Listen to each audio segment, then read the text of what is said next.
Welcome back from the break. It's good to have you here this morning. It's a cold one, and of course, for those who are just joining us, it's Smart Means Business. This is your daily Kickstarter. As we kickstart off your morning with business information from 6:30 in the morning till 9:50 a.m.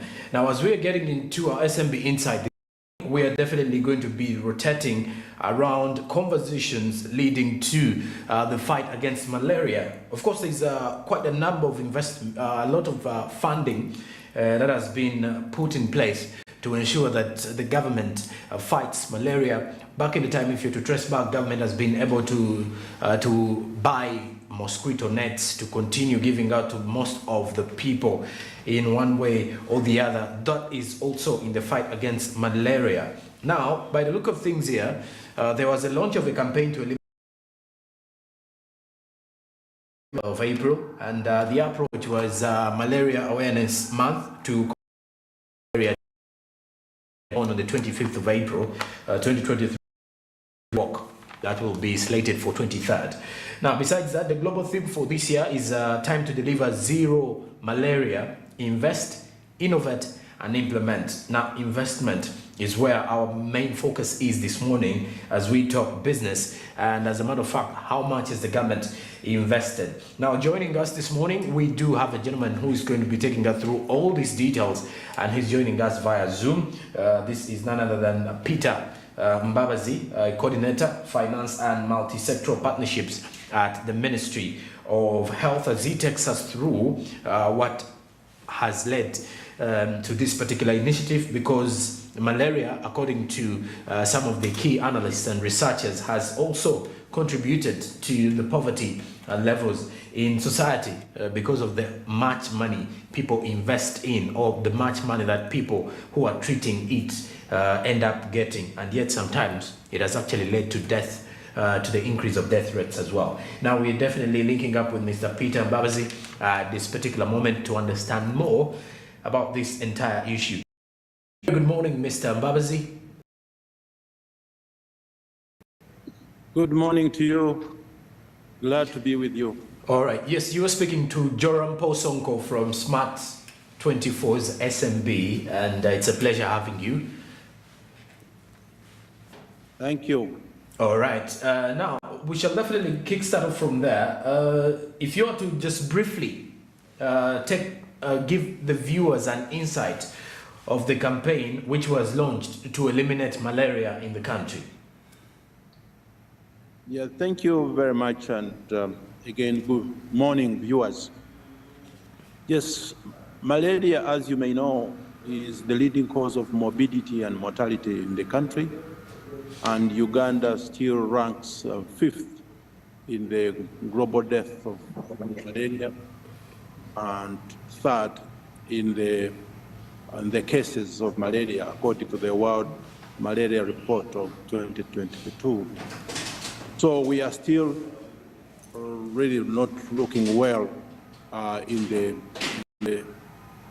the world eye. Okay. And it is causing a lot of devastation, both at the national level also, and more at the individual level. So in terms of poverty, yes, we say malaria is a cause and a result of poverty. Okay. Because we've seen, we've seen it in areas where there is a lot of poor people. That's where malaria concentrates. Yeah, because malaria, by and large,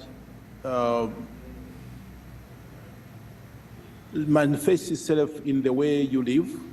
Very true. If you live poorly, then the mosquitoes will definitely come and bite you. And the way your occupation, if you do evening or night duties, or you are more exposed. So we've seen in places where the poor people probably don't have enough, even the beddings sometimes don't cover themselves well. And that's where the mosquitoes do prefer and find, as you know, that female Anopheles mosquito, which is responsible for malaria, always wants a blood meal to hatch its eggs before it breeds. And we've also seen that the poor people, especially in the urban areas, tend to live in shanty and water near the water, or stagnant, or the waterways, and that's where the mosquitoes do breed. So you'll find that, for example, in Kampala, while you may not find malaria in Kororo, in Nakasero, or in Naguru, but when you go down Katanga and you go to Bwaise, you will find a lot of.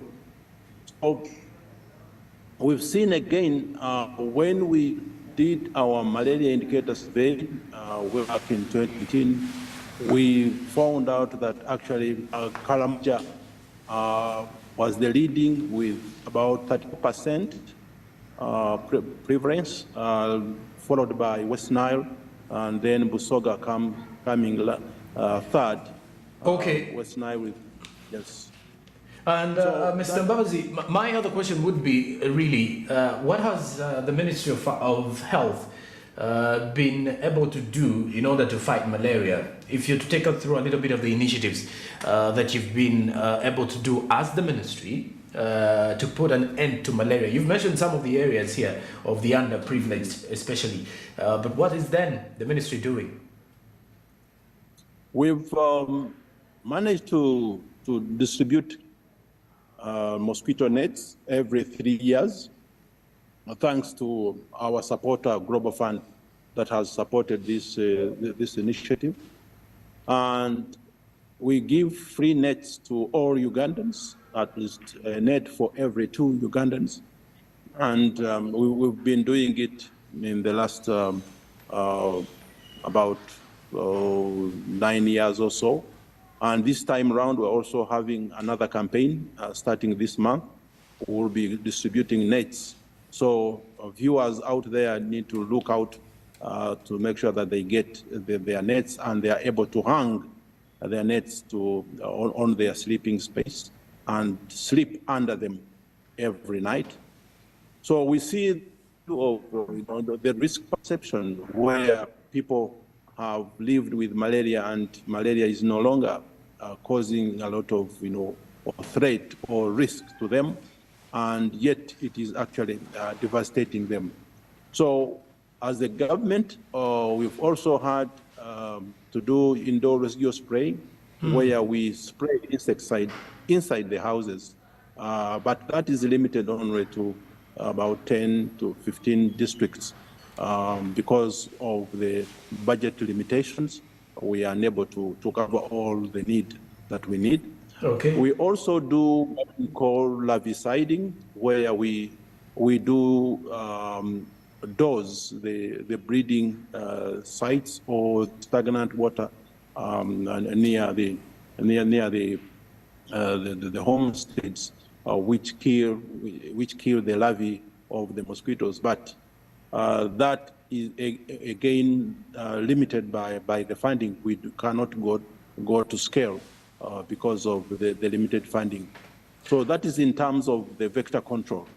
Okay. Then in terms of case management, okay, we also ensure that we supply enough anti-malarials to all our health facilities in Uganda. And thanks to our partners that have supported, but including the government of Uganda's contribution through our own factory here in Ruzira that produces antimalarials, so which supplements on the Global Fund and some of the Presidential Malaria Initiative, the USAID funding. So we are able to supply all the nets and the ACTs, as well as the RDTs, or the rapid diagnostic test, which tests malaria before you get treatment, at least in our health facilities throughout Uganda. Well, you've So mentioned that's something what- about budget limitations, and this brings me to a question that is rotating around the budget and fund allocation.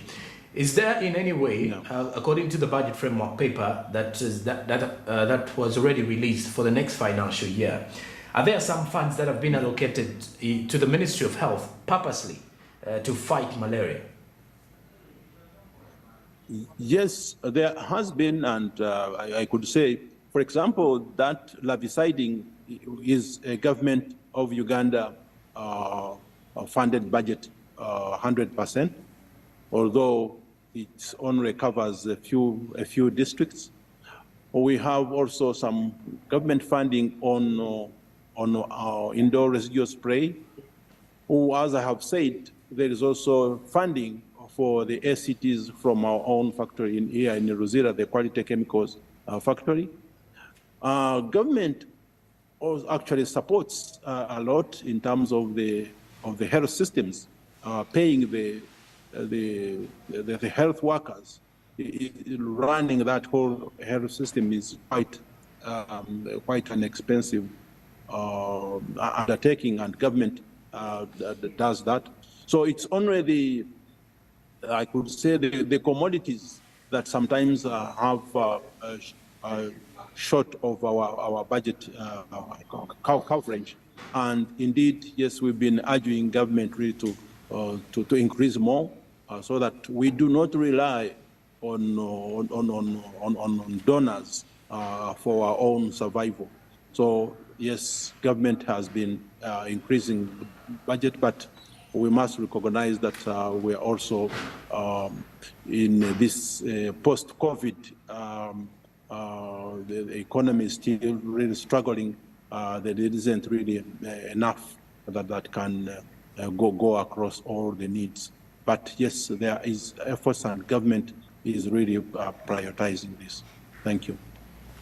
All right, now, according to statistics, it's that at least 3,200 shillings is being used by every household to treat malaria. That is, if you're to look at how much money people may spend if they are to treat, depending actually on one's levels of income. In this way, do you think this is affecting the economy in one way or the other? And also, do you believe that malaria is contributing greatly to the increase of poverty levels, especially in areas of, let's say, Katanga? You've seen areas where there is a lot of malaria cases in the country. Yeah, actually, Joram, to probably correct you, the figure is 32,000, not 3,200.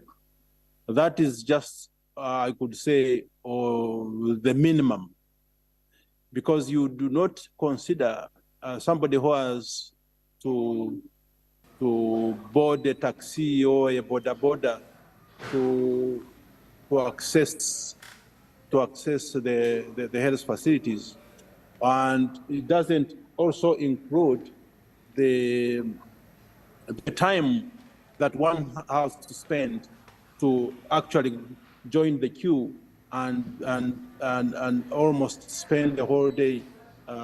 And you can just imagine if, Jolam, your son or daughter falls sick, and you have now to leave your work, and that means even the mother, sometimes if you have a baby or somebody has to take care of a baby at home, then you find that the whole family is really inconvenienced in a way because of just one case. And then you take the baby to the hospital, and there is so much you spend. And again, as you said, this is the minimum. If you go to the upscale private sector hospitals, the cost can even more. But even that is only when it is a simple malaria. When it becomes complicated malaria, now in a severe form, where you have to have a drip line, you are admitted, and I think from where you're sitting, the cost of being housed in a hospital and how much you pay. And so it is actually that expensive. So to the common household, we actually estimate that on average, they spend about 25% of their household income. That is treating malaria. Yes, just Okay. you can imagine, 25% of your household income is spent on malaria. And if we look wider and we look at the devastation, for example, on our education sector, it is responsible for the absenteeism or school absenteeism. So how many students do not go to school today just because of malaria? And what does the impact of that? Because when you suffer from malaria or when you are young and it gets into the severe form, it actually affects your cognitive abilities, and you may not realize your full potential. A journalist like you, if you were subjected to so much malaria, we may not be seeing you on TV, and then a human resource that which would be contributing to the development of the country. And there are so many that actually are affected like that. Talk of labor, labor absenteeism. You don't work when you're sick, and on average, for you to recover fully, if you've had a real bout of malaria, it takes you about 10 to 14 days for you to get to your full potential. So you could see in terms of loss of man hours that we suffer out of this. Then your employer, for example, you working with the smart TV, if you do fall sick, your employer will still pay you when you're actually sick. So in a way, he's actually he's paying you, yet you are not producing. And so you are acting on his profits.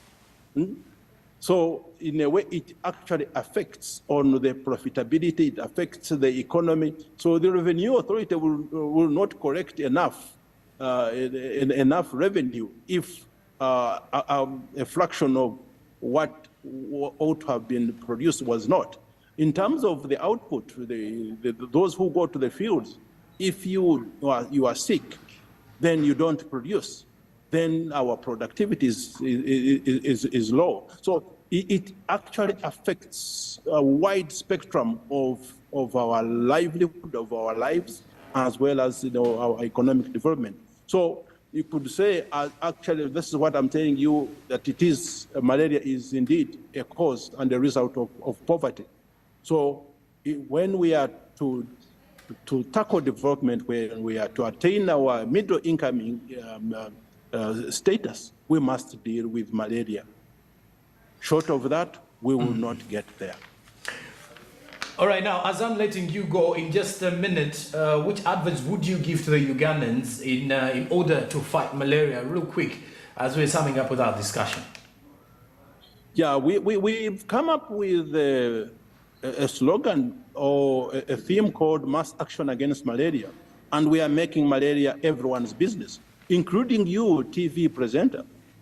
The issue is, at an individual level, you should ask yourself, am I malaria free today? And if I am, how do I keep myself free? How about my family? It is your responsibility to make sure that your family is kept free of malaria, because you've seen that actually malaria do dig deep in your pocket, that you are safer, you are richer without malaria. So you're dealing with malaria, you are actually dealing with an economic development issue. Then you take it to the community level. If your household is malaria free, then you're having malaria smart living. For example, if I may ask you, when did you last check your gutters on your house? Do you know that they can actually block, and then they cause the breeding site for mosquitoes, and then you are causing malaria to your neighbors, even if you're not affected? How about your old tires? How about the broken pots and broken utensils in your compound, the toys of your children, which can potentially hold water and where mosquitoes can actually breed. So we are saying that individuals can do something. Can you close your windows at 6? Can you take responsibility to sleep under a net? Can you make sure that it is your responsibility that you fight that mosquito bite? And if together we can do our part, talk about these other the other sectors, the extractive sectors, for example, roads. Where do they get them from? Where do they get their stones from, the stone quarry? So can they actually responsibly mine so that they don't leave traces of stagnant water? Where do we get our bricks from? Do you know that the urban activities of making bricks, they are leaving pools of water and mosquitoes feeding there. The sand mining. So we are, in a way, responsible for this malaria. If we do act responsibly, we can make a change. And it starts with. Thank you very much, Dora. All right, thank you very much for your time this morning. We do wish you a fruitful day wherever you're definitely going to. Yeah, thank you. Thank you. Stay blessed. All right, take care. And of course, as you've definitely been getting into those particular conversations, we've been having Peter Kwehangana Mbabazi, who is a coordinator financial multi-sectoral partnership Ministry of Health. And like the name Mbabazi, you need to be very graceful as an individual. He has broken down to us a little bit more when it comes to the details to do with malaria. And of course, if you are out there, you get to realize that according to statistics is that at least every household spends 32,000 minimum to treat malaria. And and of course it does decrease on their productivity. Once you're sick and you're down, you feel low. For anyone who has actually ever been on a deathbed, that is because of malaria, you can easily testify to this. But of course, this year's global theme on the campaign to eliminate malaria in Uganda is time to deliver zero malaria, and of course, invest, innovate, and implement. So invest in the projects, look out for the innovations that can easily help in the fight against malaria, and then implementing it on ground, because malaria is the leading cause of ill health morbidity in the country, as Uganda is the third highest contributor of malaria cases at 5% and seventh highest contributor to global malaria death at 3% annually. And then children under 5 years, pregnant women, people living with HIV/AIDS are the most vulnerable to malaria, especially in low-income countries, Uganda inclusive. That's it for SMB Insight. We return with the SMB and Ground Conversations. I'm still here with Andrew Berige. Stick around. But as we are heading into the break, remember to invest in government bonds and securities with the Zabo platform. Star 292 hash is the USSD code that you will definitely use to kickstart off your investment journey. The markets are already open. They do open at 8:15 a.m. and they do close at 3:15 p.m. East African Standard Time. Remember, if you want to kickstart your investment and you've done nothing yet, all you need to do is register with your NIN, and in the next 24 hours, you will be able to invest. With just a minimum of 15,000 Ugandan shillings, you will, for example, choose a preferred maturity period for your bond as you keep investing. Zabo, my money, my future, powered by Altex East Africa, which says do something new. You're still watching Smart Means Business though. Good morning.